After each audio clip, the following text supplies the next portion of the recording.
اللہ الرحمن الرحیم۔ السلام علیکم ورحمۃ اللہ وبرکاتہ۔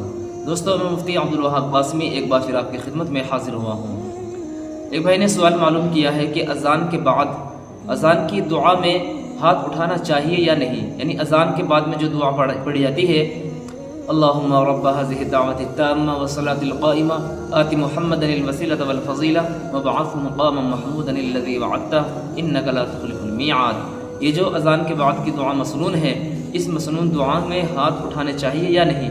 اس لیے کہ بعض لوگوں کو دیکھا گیا ہے کہ وہ اذان کے بعد ہاتھ اٹھا کر کے دعا مانگتے ہیں اور وہ یہ سمجھتے ہیں کہ یہ قبولیت کا وقت ہے اور اس سے ہماری دعا قبول ہو جاتی ہے اور ہاتھ اٹھانا چاہتے ہیں وہ۔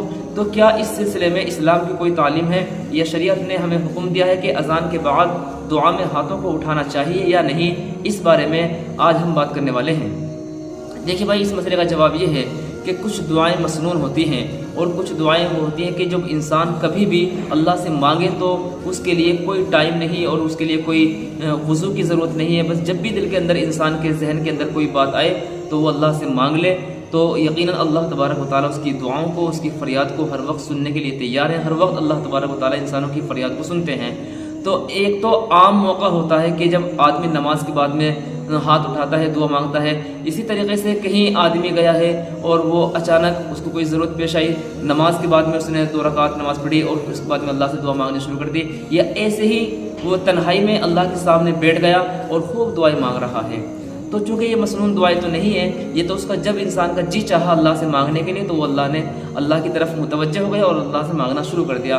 تو ایسے مواقع پر ہاتھوں کو اٹھانا یہ ثابت ہے۔ اللہ کے نبی صلی اللہ علیہ وسلم نے فرمایا کہ وہ دعا قبول ہو جاتی ہے کہ جو آسمان کی طرف کو ہاتھ اٹھایا جاتا ہے، اللہ تبارک و تعالیٰ ان دعاؤں کو سنتے ہیں اور قبول فرماتے ہیں۔ دعاؤں کے آداب میں سے بھی یہ ہے کہ جب دعا مانگی جائے تو ہاتھوں کو سینے کے برابر، سینے کے مقابل رکھا جائے اور کچھ فاصلہ رکھا جائے، یعنی اس کا طریقہ یہ ہے کہ اتنا سینے کے مقابل ہو جائے تو تھوڑا فاصلہ رکھا جائے۔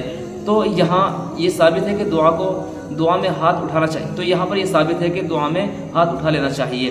اب رہا مسنون دعائیں، جیسا کہ اذان کے بعد کی دعا، کھانے کے بعد کی دعا، کھانے سے پہلے کی دعا، بیت الخلاء کے اندر جانے کی دعا، سفر کی دعا، تو یہ چند مواقع پر ایسی دعائیں کہ جو اللہ کے نبی صلی اللہ علیہ وسلم سے مسنون ہے۔ تو مسنون دعاؤں کے لیے ہاتھ اٹھانا یہ ثابت نہیں اللہ کے نبی صلی اللہ علیہ وسلم سے، لہٰذا ہمیں مسنون دعاؤں پر ہاتھ نہیں اٹھانا چاہیے۔ اذان کے بعد کی جو دعا ہے اس کو نارمل پڑھیں اور نارمل پڑھنے کے بعد میں ہم اس کو ہاتھوں کو ایسے ہی رکھیں، ہم ہاتھ نہ اٹھائیں۔ جو اللہ کے نبی صلی اللہ علیہ وسلم کی تعلیمات ہیں اسی کے مطابق ہم عمل کریں، اپنی طرف سے دین کے اندر کوئی بات اور کوئی چیز پیش نہ کریں۔